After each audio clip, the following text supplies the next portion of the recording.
اعوذ باللہ من الشیطان الرجیم بسم اللہ الرحمن الرحیم الحمد للہ رب العالمین والصلاة والسلام علی اشرف الانبیاء والمرسلین وخاتم النبیین سیدنا و مولانا ابی القاسم محمد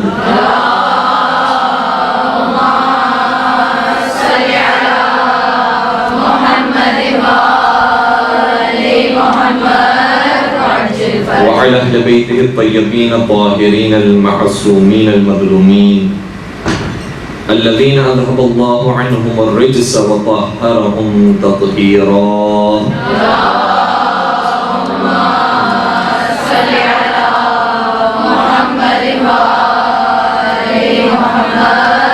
ولعنة الله على أعدائهم أجمعين أما بعد فقد قال الله تبارك وتعالى في محكم كتابه المجيد وفرقانه الحميد بسم الله الرحمن الرحيم يا أيها الذين آمنوا كتب عليكم الصيام كما كتب على الذين من قبلكم لعلكم تتقون درود پڑھ دیجئے گا محمد وآلہ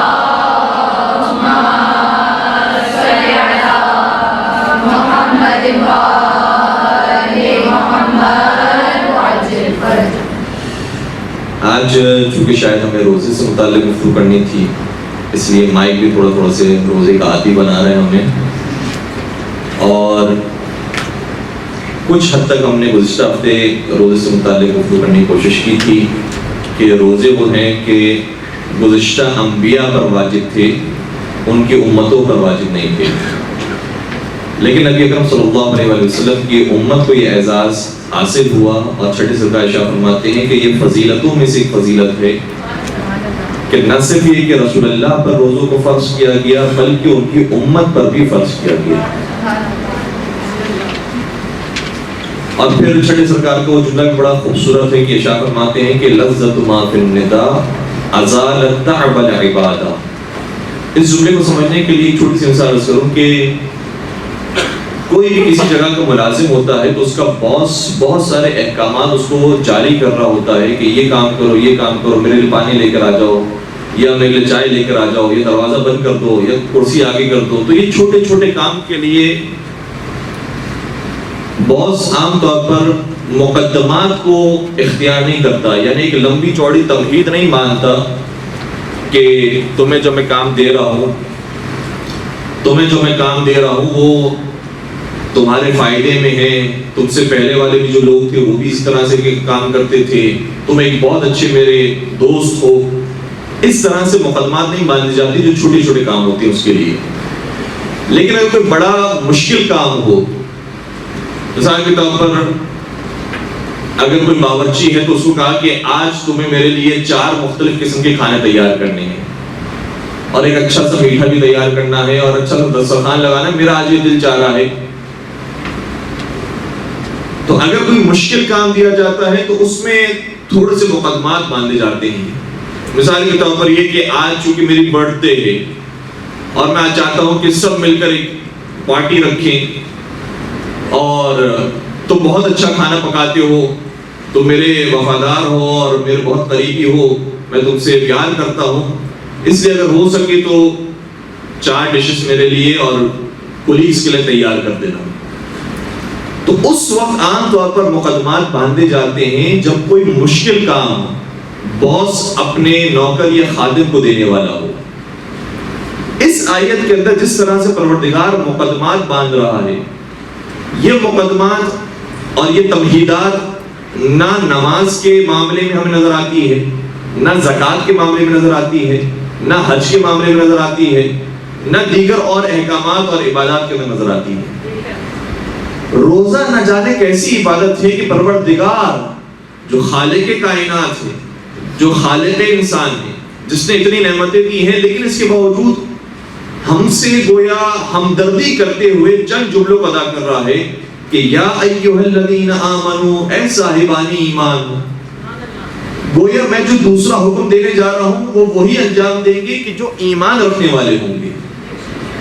اور ایمان کی سند ہمیں کوئی مولوی نہیں دے رہا کوئی عالم کوئی عامل کوئی دوسرا شخص نہیں دے رہا. ایمان کی سند دینے والا وہ ہے کہ جو محمد اور علی کا خدا ہے. وہ خالق کائنات ہمیں ایمان کی سمجھ دے رہا ہے اگر ہم روزہ رکھنے والے ہوں. اے صاحبان ایمان کتب علیکم الصیام، روزوں کو تم پر لکھ دیا گیا ہے، کما کتب علی الذین من قبلکم، جس طرح سے تم سے پہلے والوں کے لیے لکھا گیا ہے. یہ اب تمہید باندھی جا رہی ہے، جس طرح سے تم سے پہلے والوں کے لیے بھی یہ کام تھا تم بھی یہ کام انجام دو اور پھر اس کا فائدہ بھی تمہیں ملنے والا ہے. وہاں جو ہم نے مثال دی تھی باس کی اور ایک عام باورچی کی، تو بہرحال باورچی اگر کھانے پکائے گا تو اس کا فائدہ باس کو ہونے والا ہے، اس کے کولیگز کو ہونے والا ہے. لیکن یہاں پر فائدہ بھی بیان کیا لعلکم تتقون، تاکہ تم متقی بن جاؤ. تو روزہ رکھنے کا فائدہ بھی پروردگار کو نہیں لوٹتا ہے، ہمیں لوٹتا ہے. لیکن چونکہ یہ مشکل عبادت ہے، ذرا سی سخت عبادت ہے، اس لیے پروردگار نے بڑے ناز اٹھا کر اپنے بندے سے کہا ہے کہ یہ عبادت وہ عبادت نہیں ہے کہ جو صرف ہم نے تم پر فرض کی ہے، بلکہ تم سے پہلے والوں پر بھی فرض کی تھی.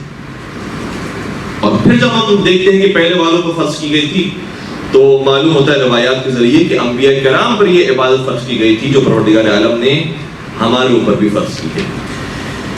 ہم نے بھی اس مقدمے کے بعد ایک مشکل کام کو شروع کرنا ہے، اس لیے ہم نے بھی یہ مقدمہ اختیار کیا چونکہ ہمیں کچھ روزے سے متعلق فقہی مسائل کو بیان کرنا تھا. روزے سے متعلق فقہی مسائل الحمدللہ آپ سبھی سنتے بھی رہتے ہیں، بیان بھی کرتے رہتے ہیں اور واقف ہیں، لیکن تذکراً اور یاد آوری کے لیے ہم دوبارہ سے بیان کر رہے ہیں چونکہ ہم ماہ رمضان سے بہت قریب ہو گئے ہیں. تو چند ایک باتوں کو انسان ہمیشہ ذہن میں رکھے، اس لیے چند ایک باتوں کو اور مسائل کو اپنے خود میں کی کوشش کر رہا ہوں. پہلی چیز یہ کہ مبطلات روزہ کے بارے میں بہت باتیں بیان ہوتی ہیں. مبطلات روزہ کتنے ہیں؟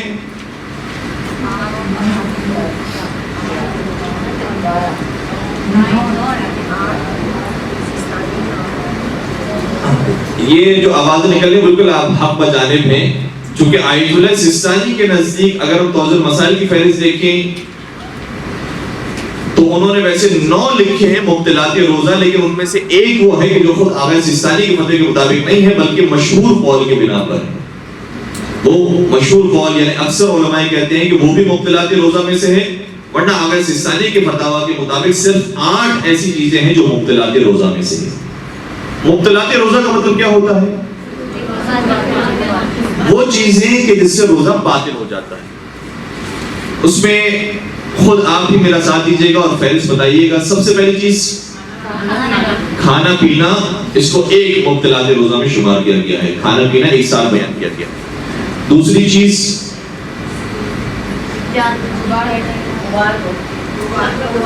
غلیظ اور گاڑے غبار کو حلق تک پہنچانا، اس سے روزہ باطل ہو جاتا ہے. البتہ اس کے اندر بھی مختلف فتاوی ہیں اور انشاءاللہ اس کی تفصیل کو اگر موقع ہوا تو بعد میں بیان کریں گے. آج کلی مسائل کو اور سطحی باتوں کو تاکہ ایک مرتبہ دوبارہ سب ریوائز کر لیں بیان کیا جا رہا ہے. تو گاڑے اور غلیظ غبار کو اگر انسان حلق تک پہنچا دے تو اس سے بھی روزہ باطل ہوتا ہے. تیسری چیز جان بوجھ کر قید کرنے سے، یعنی وامٹ جان بوجھ کر انسان کرے. غلطی سے اگر ہو جاتی ہے، جس طرح سے ویسے بھی انسان روزے کی حالت میں ہوتا ہے تو کچھ نہ کچھ ہلکی پھلکی کبھی کبھار ڈکار آ جاتی ہے یا تھوڑی سی وامٹ آ جاتی ہے، تو اگر خود بخود آئی ہے تو اس سے روزہ باطل نہیں ہے. جان بوجھ کر انسان نے کوئی ایسا کام کیا ہے جس کی وجہ سے اسے وامٹ آ رہی ہے، تو وہ کام کرنے سے اور وامٹ آ جائے جان بوجھ کر تو پھر اس سے روزہ باطل ہو جاتا ہے.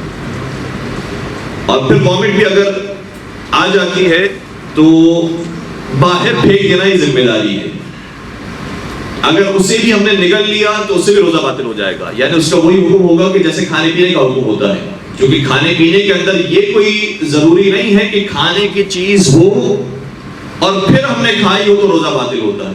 کھانے کی چیز نہ بھی ہو پھر بھی کھا لی جائے تو بھی روزہ باطل ہوتا ہے. مثال کے طور پر بعض افراد ہیں جو سجدگاہ کو تھوڑا تھوڑا سا کھاتے رہتے ہیں، تو سجدگاہ کو یا مٹی کو کھانا یہ جائز تو نہیں ہے، سوائے یہ کہ ہم خاک شفا کی بات کریں اور وہ بھی کچھ شرائط کے ساتھ.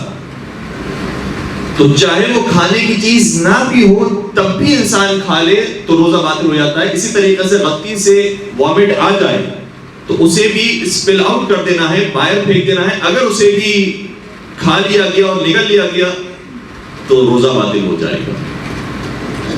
یہ ہو گئی اب آئی تھنک 3 چیزیں ہو گئی: کھانا پینا، غلیظ اور گاڑے غبار کا نکلنا اور قید کرنا، جان بوجھ کر قید کرنا. خدا رسول اور اہل بیت کرام علیہ السلام کے کسی فرد سے ہمیں جھوٹی بات منسوخ کرنے سے بھی روزہ باطل ہو جاتا ہے. اور اس سلسلے میں بھی بعض مراجعین احتیاط واجب کہتے ہیں اور بعض مراجعین فتاوی دیتے ہیں. تو بہرحال یہ کام کرنے سے بھی روزہ باطل ہوتا ہے. اور جو اہل منبر ہیں ان کی بطور خاص ذمہ داری بڑھ جاتی ہے کہ جب وہ روزے کی حالت میں کوئی یہ بات کہیں کہ چھٹے امام نے فرمایا اور پانچویں امام نے فرمایا اور پہلے سرکار نے فرمایا، تو اگر یہ حدیث ہو تب تو ٹھیک ہے، لیکن حدیث نہ ہو اور ہم نے کسی امام سے منسوخ کر دی تو اس سے روزہ باطل ہو جاتا ہے. بلکہ ہمیں یاد پڑتا ہے کہ ہم نے ایک سوال کیا تھا اور یہ اچھی گفتگو ہے جو اس موقع کی مناسبت سے ہے. بعض دفعہ ممبر سے اس مفتی کو بہت مرتبہ سنتے ہیں کہ 14 معصومین ایک ہی نور سے ہیں، کلہم من نور واحد، یہ حدیث سے جملہ بھی ہے. اسی طریقے سے حدیث کا یہ جملہ بھی ہے کہ اولنا محمد و اوسطنا محمد و آخرنا محمد و کلنا محمد.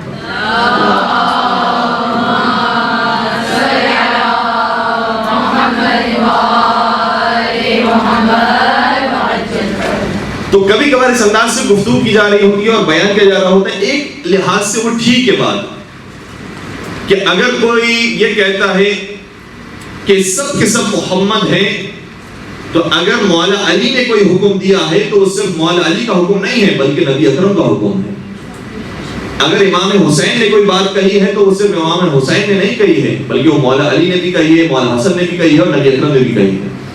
اور اسی طریقے سے چھٹے سرکار کی کوئی حدیث ہے تو وہ صرف چھٹے سرکار کی حدیث نہیں ہے بلکہ رسول صادق کا بھی فرمان ہوگا. تو یہ ہمارا عقیدہ ہے. یہ ہماری اعتقادی گفتگو کے لیے تو نقطہ ٹھیک ہے، اعتقادی لحاظ سے دیکھا جائے، عقیدتی لحاظ سے دیکھا جائے تو بالکل بات ٹھیک ہے کہ ہمارے آخری امام نے جو بات کہی ہے وہی ہمارا پہلا امام بھی کہتا ہے، اور جو پہلے امام نے بات کہی ہے وہی ہمارا آخری امام بھی کہتا ہے، اور جو ائمہ نے بات کہی ہے وہی بات ہے کہ جو رسول صادق نے کہی ہے. یہ بات بالکل اعتقادی لحاظ سے ٹھیک ہے. لیکن جب ہم بات اسی نقطے کو فقہی نوعیت میں دیکھتے ہیں کہ اگر یہ اعتقادی لحاظ سے بات ٹھیک ہے تو کیا ہمارے لیے جائز ہے کہ جو حدیث پیغمبر اکرم کی ہو ہم کہیں کہ پیغمبر اکرم نے اس طرح سے نہیں بلکہ چھٹے امام نے اس طرح سے ارشاد فرمایا. یا مثال کے طور پر بات کو الٹا کرتے ہیں کہ چھٹے امام کی ایک حدیث ہے جو ہماری معلومات کے مطابق اور ہمارے مطالعے کے مطابق نہ پانچویں امام نے ارشاد فرمائی، نہ چوتھے امام نے ارشاد فرمائی، نہ تیسرے، نہ دوسرے، نہ پہلے، نہ نبی اکرم سے منسوب ہے روایت، صرف اور صرف چھٹے امام نے جملہ ارشاد فرمایا. لیکن جب ہم بات کہنے پر آئے تو اپنی بات کو پاورفل بنانے کے لیے ہم نے کہا کہ یہ حدیث وہ ہے جو میرے چھٹے سرکار نے بھی ارشاد فرمائی اور میرے پانچویں امام نے بھی ارشاد فرمائی اور میرے چوتھے امام نے بھی ارشاد فرمائی اور تیسرے امام نے بھی ارشاد فرمائی، دوسرے امام نے بھی، پہلے امام نے بھی، اور نبی اکرم نے بھی یہی بات کہی، جبکہ ہمیں کسی بھی کتاب میں ملی نہیں ہے اور بظاہر انہوں نے بیان بھی نہیں فرمائی. تو کیا اس طرح سے ہمارا یہ کہنا جائز ہے کہ جو انہوں نے بیان نہیں فرمایا ہے ہم کہہ رہے نہیں انہوں نے بھی بیان فرمایا ہے؟ کیوں؟ کیونکہ چھٹے امام نے بیان فرمایا ہے. اور ہمارا عقیدہ یہ کہتا ہے کہ جو چھٹا امام کہتا ہے وہ ہر امام کہتا ہے. جو ایک امام نے کہہ دیا وہ امام نے بھی کہا ہے، نبی نے بھی کہا ہے. کیا یہ کہنا ہمارے لیے جائز ہے؟ آیت اللہ سستانی فرماتے ہیں، اور جہاں تک ہمیں یاد پڑ رہا ہے ہم نے بہت پہلے یہ مسئلہ معلوم کیا تھا، فرماتے ہیں اس طرح کہنا جائز نہیں ہے. اس طرح بھی کسی اور معصوم سے کہ جس معصوم نے یہ بات نہیں کی ہے اس سے منسوب کرنے سے روزہ بھی باطل ہو سکتا ہے. اب ہم شیورٹی کے ساتھ اس لیے نہیں کہہ رہے کیونکہ بہت پہلے کی ہماری بات تھی، لیکن بہرحال یہ دقت کرنے کی چیز ہے اور ہمیں ان دونوں چیزوں کو الگ الگ رکھنا ہوگا. کیوں ایک طرف سے ہم یہ کہہ رہے ہیں کہ اعتقادی لحاظ سے دیکھا جائے تو سب کے سب ایک نور ہے، دوسری طرف سے ہم یہ کہہ رہے ہیں کہ نہیں ایک امام نے اگر یہ بات کہی ہے تو ہم یہ منسوب نہیں کر سکتے دوسرے امام کے ساتھ. کیوں؟ اس کی وجہ یہ ہے کہ جو حالات چھٹے امام کے ساتھ پیش آئے ہیں وہ حالات پانچویں امام کے ساتھ پیش نہیں آئے. جو حالات پانچویں امام کے ساتھ پیش آئے ہیں وہ چوتھے امام کے ساتھ پیش نہیں آئے. جو چوتھے کے ساتھ پیش آئے وہ تیسرے کے ساتھ پیش نہیں آئے، اور اسی طریقے سے آپ قیاس کرتے رہیں. تو ایک خاص پیرائے کے اندر ممکن ہے کہ چھٹے امام نے کوئی جملہ کہا ہو، اور ہیں بہت ساری ایسی مثالیں اور میں چلے ایک مثال آپ کی بیان کروں تاکہ بات اور زیادہ محسوس کریں، آپ وزنی محسوس کریں کہ بات بہت اہم ہے. کہ فرض کیجئے کہ چھٹے سرکار نے باقاعدہ یہ جملہ بھی ملتا ہے، ارشاد فرمایا کہ جو کالے لباس پہننے والے ہیں خدا ان پر لعنت کرے. کتنا سخت جملہ ہمیں محسوس ہو رہا ہے، چونکہ آج سیاہ لباس پہننا گویا عزائے امام حسین کا یہ مغیرہ بن گیا ہے. اور چھٹے امام ارشاد فرماتے ہیں کہ جو کالا لباس پہننے والا ہے اس پر خدا لعنت کرے. کیوں ارشاد فرمایا؟ کیونکہ حالات اور تھے. کیوں میں فرمایا؟ کسی سے آواز جی بنو عباس کے علاوہ اور کون سی آواز کسی نے بلند کی؟ نہیں، بنو عباس کے علاوہ بنو عباس سے ملتی جلتی ایک اور شخصیت ہے جو سپورٹرز تھی بنو عباس کی، ابو مسلم خراسانی. ابو مسلم خراسانی جو خراسان یعنی ایران میں جو لشکر اس نے تیار کیا تھا وہ اہل بیت کے چاہنے والوں کا اور خاندان رسول سے محبت کرنے والوں کا لشکر تھا. اور ان کا نعرہ یہ تھا یا لصارات الحسین، ہم خون حسین کا انتقام لینے والے ہیں. جبکہ حقیقت میں تو انہیں کرسی چاہیے تھی، حقیقت میں تو انہیں حکومت چاہیے تھی، لیکن بہانہ بنا رہے تھے خون امام حسین کو اور نام استعمال کر رہے تھے مولا امام حسین صلی اللہ علیہ وسلم کے. درود پڑھ دیجیے.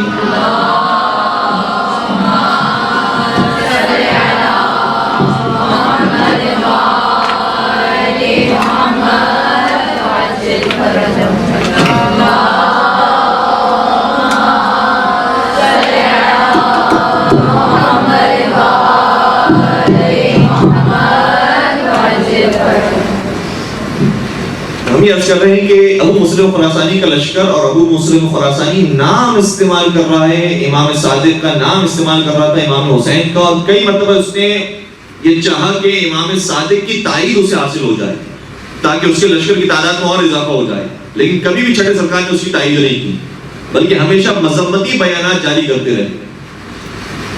تو ابو مسلم خراسانی اہل بیت کا نام لے کر خود اہل بیت کے دشمن بننے والے ہیں، خود حکومت اصل میں حاصل کرنا چاہتے ہیں، اور بنو عباس والوں نے بھی یہی کام کیا تھا. تو ابو مسلم خراسانی کے لشکر کا لباس سیاہ رنگ کا تھا، وہ کالا لباس پہنا کرتے تھے، ان کا یونیفارم کالا لباس تھا. تو چھٹے سرکار نے ارشاد فرمایا جو کالا لباس پہنتا ہے خدا اس پر لعنت کرے. اب کتنا فرق ہو گیا؟ ہم یہ سمجھ رہے ہیں کہ کالا لباس گویا عزائے امام حسین کے جو اندر شریک ہیں اور آج کی روزہ ہیں نعوذ باللہ ان کے لیے بھی یہ جملہ ہے. لیکن اگر دیگر روایات کو دیکھا جائے، ظاہر خود چھٹے سرکار نے بھی ارشاد فرمایا اور بعد میں امام رضا علیہ السلام کے دیگر ائمہ نے بیان فرمایا کہ عزائے امام حسین میں سیاہ رنگ کا لباس یہی سب سے زیادہ ترجیح رکھتا ہے اور مستحبات میں سے. مفہوم روایت اس طرح سے. تو ہمیں دیکھنا پڑے گا کہ اگر کوئی جملہ چھٹے سرکار نے ارشاد فرمایا ہے تو ہم منسوب نہیں کر سکتے کہ یہی تو رسول اکرم نے بھی ارشاد فرمایا تھا، یہی تو مولا علی نے بھی ارشاد فرمایا تھا. اپنی بات کو مضبوط کرنے کے لیے اور مزید لوگوں کے اندر ولولہ قائم کرنے کے لیے کہ اتنی امپورٹنٹ بات ہے، اس طرح سے ہم ائمہ کے نام کو استعمال نہیں کر سکتے.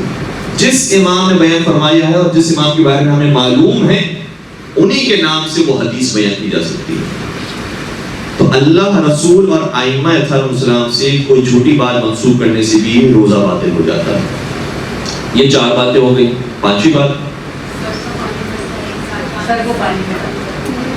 جی پورا سر پانی میں ڈبونے سے بعض مراجع کے نزدیک روزہ باطل ہوتا ہے، لیکن آیت اللہ سستانی کے نزدیک روزہ مکروہ تو ہوتا ہے، باطل نہیں ہوتا. اور اس کے علاوہ ہم جلدی اور باتیں بیان کرتے ہیں کہ انٹرکورس کرنے سے یعنی جماع سے اور استمناء سے اور انیمہ لینے سے روزہ باطل ہوتا ہے. اور اب اس کی اگر ہم تفصیلات کے اندر جائیں یعنی مکمل طور پر جو مبتلات روزے ہیں اور ظاہر سی بات ہے کہ جو پیش آنے والی باتیں ہیں اس کی ہم بات کر رہے ہیں، تو ایک انجیکشن کا مسئلہ آتا ہے. انجیکشن لگوانا کیا روزے کی حالت میں صحیح ہے یا صحیح نہیں؟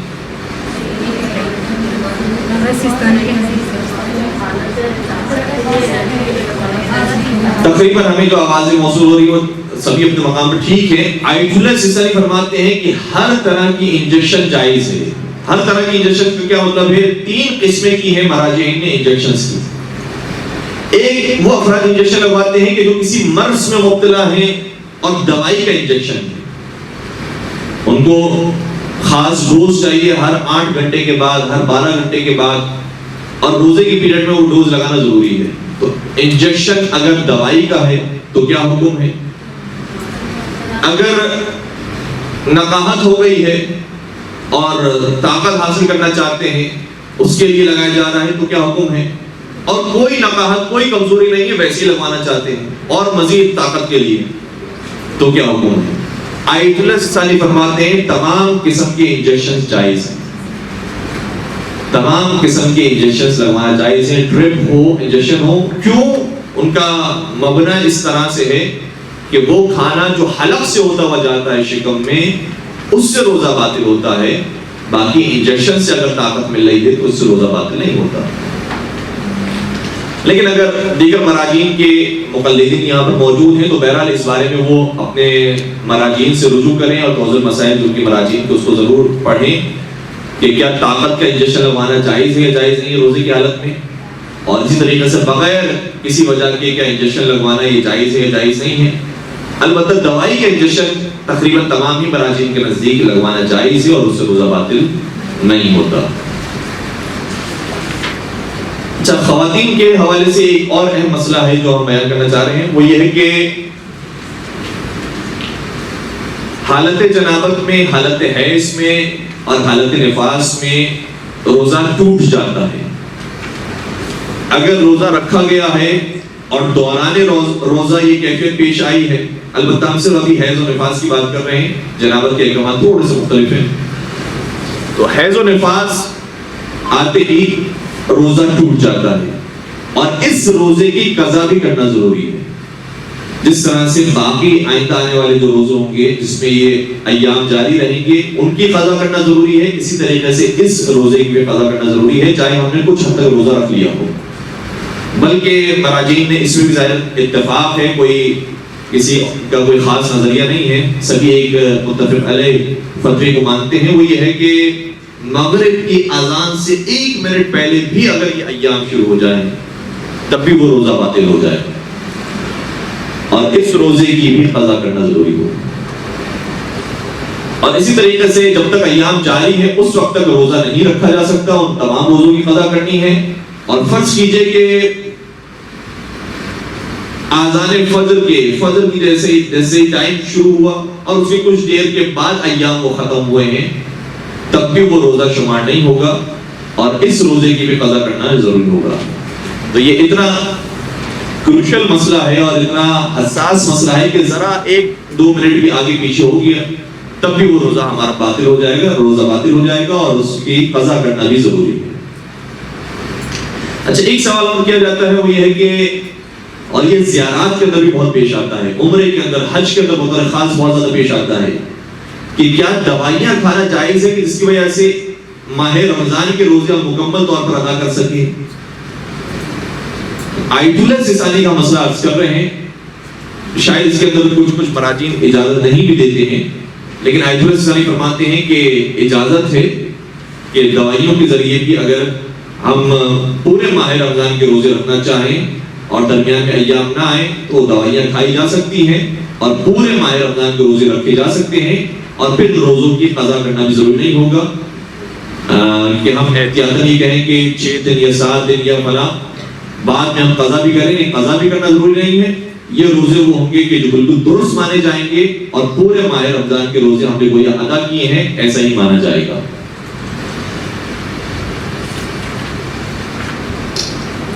یہاں تک پہنچنے کے بعد ایک اور مسئلہ ہم ضرور سمجھتے ہیں، وہ بھی کبھی کبھار پیش آتا ہے ان بچیوں کے لیے کہ جو ابھی بالغ ہوئے ہیں، بالخصوص جو لڑکیاں ہیں 9 سال کی عمر میں بالغ ہو جاتی ہیں اور وہ 9 سال جو قمری سال ہیں، یعنی محرم سے لے کر ذی الحج تک جو شروع ہوتا ہے سال، اس سال کے اعتبار سے اگر کوئی بالغ ہو جاتا ہے اور 9 سال کا ہو جاتا ہے تو پھر اس پر روزہ رکھنا ضروری ہے. 9 سال گزر جائیں، 10ویں سال کا پہلا دن داخل ہو جائے تو روزہ رکھنا ضروری ہے.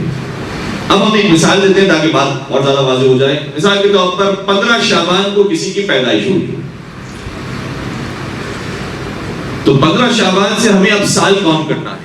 15 شعبان سے ہم نے سال کاؤنٹ کیا، اگلا سال بھی 15 شعبان تک وہ پہلا سال شمار ہوگا، پھر اس کے بعد اگلا سال ہوتے ہوتے یہاں تک کہ 9 سال گزر جائیں اور کمپلیٹ ہو جائیں اور 10ویں سال کا پہلا دن داخل ہو جائے، یعنی 16 شعبان ہو جائے، تو پھر اس کے بعد اب ماہ رمضان جو آئے گا اس میں اس بچی کو روزہ رکھنا ضروری ہے، اس بچی کے لیے روزہ رکھنا ضروری ہوگا۔ اور فرض کریں کہ اگر کسی کی سالگرہ ماہ رمضان میں آتی تو بالکل یہی ہوگا کہ جب تک وہ سالگرہ نہیں آئی تھی اس سے پہلے تک کے جو روزے تھے وہ واجب نہیں تھے، البتہ اگر وہ رکھے تو اچھی بات ہے، مستحب ہے۔ لیکن جب وہ بالغ ہو گئی ماہ رمضان میں تو اس کے بعد کے جو روزے آئیں گے وہ سب کے سب رکھنا ضروری ہوگا، بلکہ حتیٰ ٹائمنگز کو بھی ملحوظ خاطر رکھا جائے گا۔ اگر انسان کو ٹائم معلوم ہو کہ اس وقت ولادت ہوئی تھی تو جو ولادت کے بعد کا روزہ آ رہا ہے وہ روزہ رکھنا ضروری ہوگا، ولادت سے پہلے کے جو ایام گزر گئے ہیں، جو دن گزر گئے ہیں، اس کے روزے رکھنا ضروری نہیں ہے۔ اب ہم یہ بات عرض کرنا چاہتے ہیں کہ جس کو 9 سال پورے ہو گئے ہیں، جس بچی کو 9 سال پورے ہو گئے ہیں، ابھی 10واں سال کا پہلا دن ہے اور ماہ رمضان کے روزے ہیں، شدید گرمی ہے، نہیں روزے رکھ سکتی، اسکول بھی فرض کریں کہ جاری ہے اور مشکلات ہے، اس کے اندر کیسے وہ بچی روزہ رکھے؟ تو سب سے پہلے تو وہی قانون ہے جو ہر جگہ پر ہمیں بتایا گیا ہے کہ واجبات کی امپورٹنس اتنی زیادہ ہے کہ اس کی خاطر اگر آپ کو کچھ اپنے دنیاوی کام کم کرنا پڑے تو کم کرنا ضروری ہے تاکہ اس واجب عبادت کو صحیح طریقے سے انجام دے سکے۔ یعنی فرض کریں کہ یہ بچی وہ ہے کہ جو گرمی کی وجہ سے روزہ نہیں رکھ پاتی، تو اس جگہ پر جا کر پڑھے یا بیٹھے، اگر گھر کے اندر موجود ہیں اور کورونا کی وجہ سے اسکول کی چھٹیاں ہیں اور آن لائن پڑھائی ہو رہی ہے تو اس کمرے میں جا کر بیٹھے کہ جہاں پر گرمی کم ہے یا فین موجود ہے یا اے سی موجود ہے، تاکہ سکون سے وہ روزے کا وقت گزار سکے۔ اور پھر اسی طریقے سے یہ بھی کہا گیا کہ سحری اچھے طریقے سے کرے تاکہ پورا دن آسانی سے بھوک اور پیاس کے ساتھ گزار سکے، اور دوسری مصروفیت کو اگر کم کر سکتی ہے تو کم کرے، جیسے اسکول کی پڑھائی اگر بہت زیادہ ضروری نہیں ہے، کچھ حد تک لینینسی اس کے اندر موجود ہے اور بعد میں اس کو کور اپ کیا جا سکتا ہے، بہرحال اس کے اندر گنجائش موجود ہے اور عام طور پر گنجائش ہوتی ہے، تو پھر اس پڑھائی کو چھوڑ کر آرام کریں، سو جائیں، ریسٹ کریں تاکہ روزہ مکمل ہو جائے۔ تو یہ سارے کام کرنا ضروری ہے تاکہ روزہ صحیح طریقے سے مکمل ہو سکے۔ لیکن ان سارے کاموں کے باوجود بھی اگر روزہ نہیں رکھ سکتی، اتنی نقاہت ہے، اتنی کمزوری ہے کہ نہیں وہ روزہ رکھ ہی نہیں سکتی، اب کیا کریں؟ پھر اس حوالے سے 2 صورتیں بیان کی گئی ہیں، آیت اللہ ثانی نے یہاں پر 2 صورتیں بیان فرمائی ہیں۔ فرماتے ہیں کہ کیا روزہ رکھنے سے وہ کسی مرض میں مبتلا ہو جائے گی، بیمار ہو جائے گی، کوئی اس کو بیماری لگ جائے گی، خدا نخواستہ؟ اگر کوئی بیماری لگ جائے گی تو پھر وہی مسئلہ ہے ان کا کہ جو بیمار افراد کا ہوتا ہے۔ کیا مطلب بیمار افراد کا مسئلہ؟ بیمار افراد کا مسئلہ یہ ہوتا ہے کہ اگر وہ اس طرح سے اپنے لائف سٹائل کو رکھ سکیں کہ جس سے وہ بیماری سے بچ سکیں اور روزہ بھی رکھ سکیں، تو اس طرح سے اپنے لائف سٹائل کو کرنا پڑے گا کہ وہ روزہ بھی رکھ لیں اور بیماری سے بھی بچ جائیں۔ اگر لائف سٹائل اپنا ٹھیک کرنے کے باوجود بھی پھر بھی روزہ نہیں رکھ سکتے ہیں اور بیماری لگ ہی جائے گی روزہ رکھنے سے، تو مجبور ہیں، پھر روزہ رکھنا ان کے لیے واجب نہیں ہے، روزہ چھوڑ سکتی ہیں۔ تو وہ بالغ بچیاں جو ابھی بالغ ہوئی ہیں اور ان کے لیے روزہ رکھنا پاسبل ہی نہیں ہے، اگر روزہ رکھیں گی تو بیمار ہو جائیں گی، مریض ہو جائیں گی، اور سارے ہم نے جتنے بھی اس کے اندر ریلیکسیشن کے کام تھے وہ بھی ہم نے بروئے کارڈ لے کر آگے، اس کے باوجود بھی روزہ نہیں رکھ سکتی، تو پھر ایسی لڑکی روزہ چھوڑ سکتی ہے، لیکن ان روزوں کی قضا کرنا ضروری ہے، بعد میں ان روزوں کی قضا کرنا ضروری ہے۔ دوسری صورتحال یہ ہے کہ کوئی بیمار تو نہیں ہوگی بچی، لیکن سخت کمزور ہو جائے گی اور بہت نقاہت طاری ہو جائے گی، بہت سخت ہے اس کے لیے روزہ رکھنا، تو پھر سختی بھی دیکھی جائے گی کہ کتنی سختی ہے۔ اگر بالکل ناقابل برداشت ہے، گویا جیسے مرنے قریب روح پرواز کر جائے گی، تو کہا جائے گا روح کو ابھی اپنے جان کو اپنے جسم کے اندر ہی رہنے دو، روزہ چھوڑ دو، لیکن تم اس طریقے سے بعد میں قضا کر لینا، اور بغیر روزہ کیے انسان ان ایام میں سوری بغیر روزے کی ان ایام میں رہ سکتی ہے.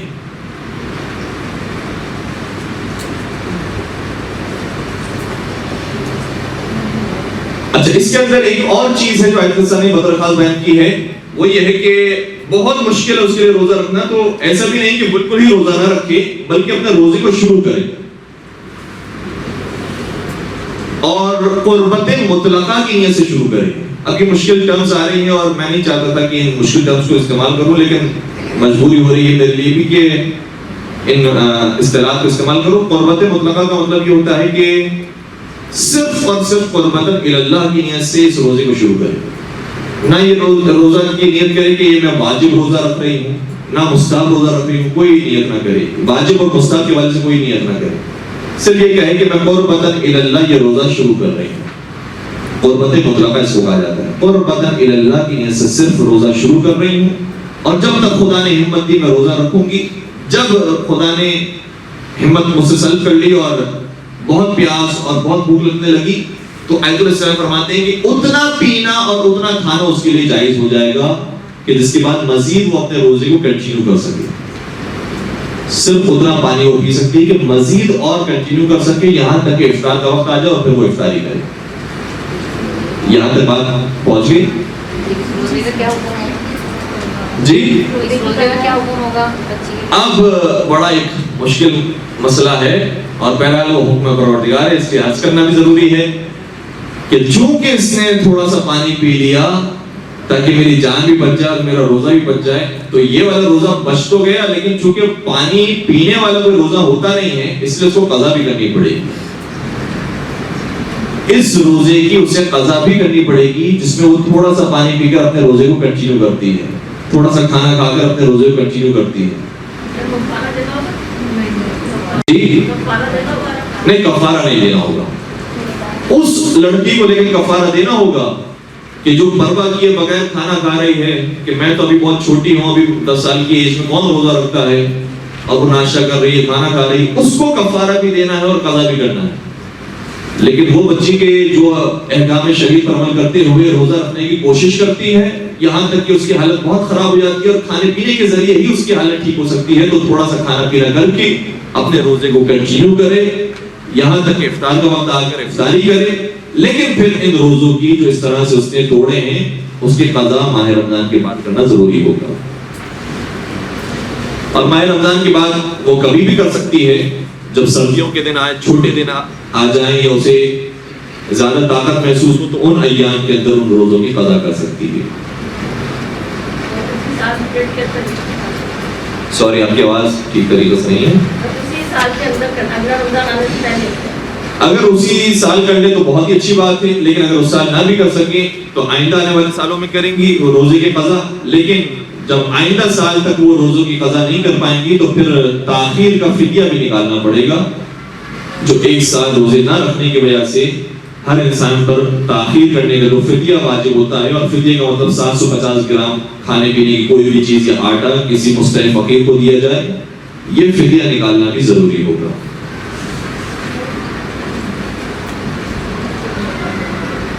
اچھا بس ایک مسئلہ بیان کرتے ہیں اور پھر ہم دوسرے موضوع کی طرف آ جاتے ہیں. اور وہ مسئلہ توجہ کے قابل ہے چونکہ وہ سبھی کو پیش آنے والا ہے. بہرحال کراچی کے اندر بھی فی الحال تو بہت زیادہ سخت گرمیاں ہیں، اور آپ کو لائٹس کا بھی پتہ ہے کہ بجلی کتنے ٹائم کے لیے ہوتی ہے اور کتنے ٹائم کے لیے نہیں ہوتی، اور اتنی مشکل لائف ہے کہ بہرحال ورکنگ کے لیے بھی بہت سارے لوگ جاتے ہیں. تو ہم کب اپنا روزہ توڑ سکتے ہیں اور کب روزہ رکھنا ضروری ہے؟ آیت السلام باقاعدہ توضیح المسائل جامع کے اندر اس فتوے کو لکھا ہے کہ اگر روزہ رکھنے سے انسان کا مزاج تھوڑا سا تند ہو جاتا ہو، مزاج کے اندر تلخی اور تندی آ جاتی ہو، یا بدن کا ٹیمپریچر تھوڑا سا بڑھ جاتا ہو، ہلکا سا بخار سا محسوس ہوتا ہو، ماتھا تھوڑا سا گرم ہو جاتا ہو، یا کمزوری اور نقاہت محسوس ہوتی ہو، یا آنکھوں کی بینائی تھوڑی سی کمزور ہو جاتی ہو، اور یہ جو جتنی ایج بڑھتے جاتی ہے اتنی ان مسائل کو خود لوگ محسوس بھی کر لیتے ہیں اور سمجھ پائیں گے کہ یہ ہم کیا کہنا چاہ رہے ہیں. تو اگر روزہ رکھنے کی وجہ سے اس طرح کی کیفیات میں انسان مبتلا ہوتا ہو تب بھی فرماتے ہیں کہ روزہ رکھے اگر افطار کرنے کے بعد یہ حالت ٹھیک ہو جاتی ہے تب بھی انسان کو روزہ رکھنا پڑے گا, چاہے اس کا مزاج تلخ ہو جاتا ہے, چاہے اس کو کمزوری محسوس ہوتی ہے, بینائی تھوڑی سی کمزور ہو جاتی ہے, تھوڑا سا ٹیمپریچر ہو جاتا ہے, لیکن افطار کرنے سے سارے معاملات ٹھیک ہو جاتے ہیں تو اس کو روزہ رکھنا پڑے گا. جب افطار کا وقت آئے گا تو انشاءاللہ یہ دوبارہ سے ٹھیک ہو جائے گا اور دوبارہ صحت مند ہو کر دوبارہ روزہ رکھنے کے قابل ہوگا. اور یہ ہر ایک کے ساتھ سچویشن پیش آتی ہے, تو کوئی یہ ہم نہیں کہہ سکتے کہ ایکسیپشنل کیس ہیں اس لیے ان کو روزہ نہ رکھنے کی پرمیشن مل جائے گی. یہ تو ہر ایک کے ساتھ پیش آتے ہیں, اس لیے روزہ رکھنا ان افراد کے لیے بھی ضروری ہوگا. اور پھر ہم نے وہ جو بات پہلے عرض کر دی کہ اپنے مصروفیات کو اگر تھوڑا سا کم کر سکتے ہوں, ریلیکس ہو سکتے ہوں اور آرام کر سکتے ہوں اور اس طرح سے روزہ رکھ سکتے ہوں تو بھی روزہ رکھنا ضروری رہے گا. انشاءاللہ پھر ہم اس کے جو تفصیلی مسائل ہیں اس کو بعد میں ڈسکس کریں گے. اچھا, ایک اور مسئلے پر بھی ہماری نظر پڑی, اس کو بھی ہم تھوڑا سا جلدی دیکھ لیتے ہیں. وہ یہ کہ کچھ افراد ایسے ہیں کہ جن کے لیے روزہ رکھنا ضروری نہیں ہے. ان میں سے جو بزرگی اور ضعیفی اور بڑھاپے کی وجہ سے روزہ رکھنے کے قابل نہیں رہتے, ان کے لیے روزہ رکھنا ضروری نہیں ہے. لیکن بعض صورتوں میں روزے کے بجائے انہیں فدیہ نکالنا ہے. اور آیت اللہ خمینی یہ کہتے تھے کہ اگر ایسے افراد بھی بعد میں محسوس کرتے ہیں کہ اب وہ روزہ رکھنے کے قابل ہو گئے ہیں, صحیح بڑھاپے کے اندر کچھ پیریڈ ایسے آتے ہیں جس میں بہت زیادہ ضعیفی ہو جاتی ہے, لیکن پھر مثال کے طور پر انوائرمنٹ چینج ہو گیا, پہلے پاکستان میں رہتے تھے تو بالکل روزہ نہیں رکھ سکتے تھے, اب وہ انگلینڈ میں چلے گئے یا آسٹریلیا چلے گئے, کینیڈا چلے گئے, وہاں بہت چھوٹے چھوٹے روزے ہیں اور وہاں لائف اسٹائل بہت آسان ہے, وہاں روزہ رکھنے کے قابل ہو گئے. تو آیت اللہ خمینی فرماتے تھے کہ اگر بعد میں روزہ رکھنے کے قابل ہو گئے تو روزے کی قضا بھی کرنا ضروری ہوگا. لیکن آیت اللہ سستانی اور تقریباً مراجعین فرماتے ہیں کہ نہیں, روزوں کی قضا تو ضروری نہیں ہے, فدیہ نکالنا ضروری ہوگا بعض صورتوں میں.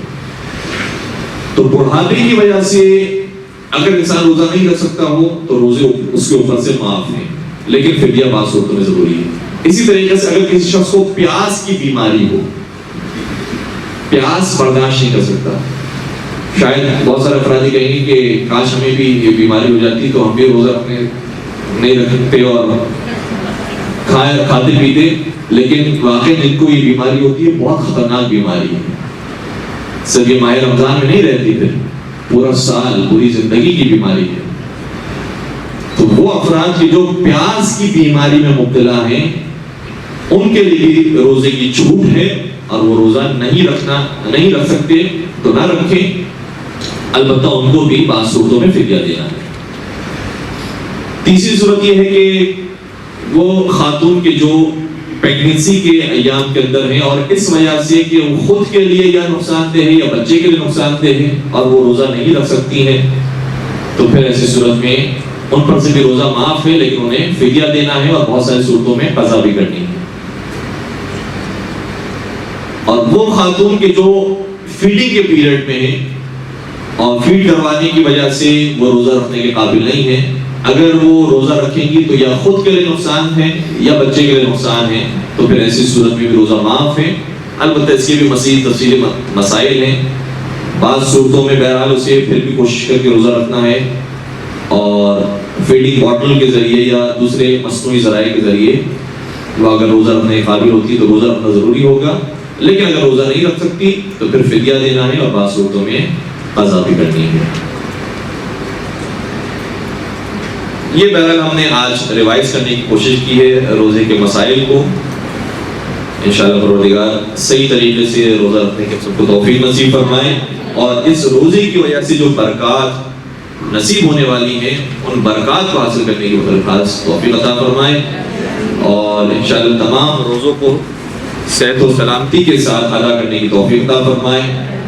اور جتنے مریض ہیں, بیمار ہیں, پروردگار ان کو بھی ماہ رمضان کے صدقے میں, روزے داروں کے صدقے میں شفاء کاملہ اور اجر نصیب فرمائے. اور پروردگار ماہ رمضان کے صدقے میں, اس رمضان کے مہینے کے مولود کے اور رمضان کے شہید کے صدقے میں ہماری تمام دنیاوی اور اخروی حاجات کو قبول فرمائے. اور ہمارے اس قلیل سی عبادت کو قبول فرمائے، گناہ کبیرہ صغیرہ کی مغفرت فرمائے، اور حضرت حجت ابن حسن کے ضرور متعجل فرمائے، ان کے عاشقین محبین سچے جانے والے ماننے والے ہم سب کا نام شامل فرمائے۔ مل کے درود پڑھ دیجیے گا محمد والے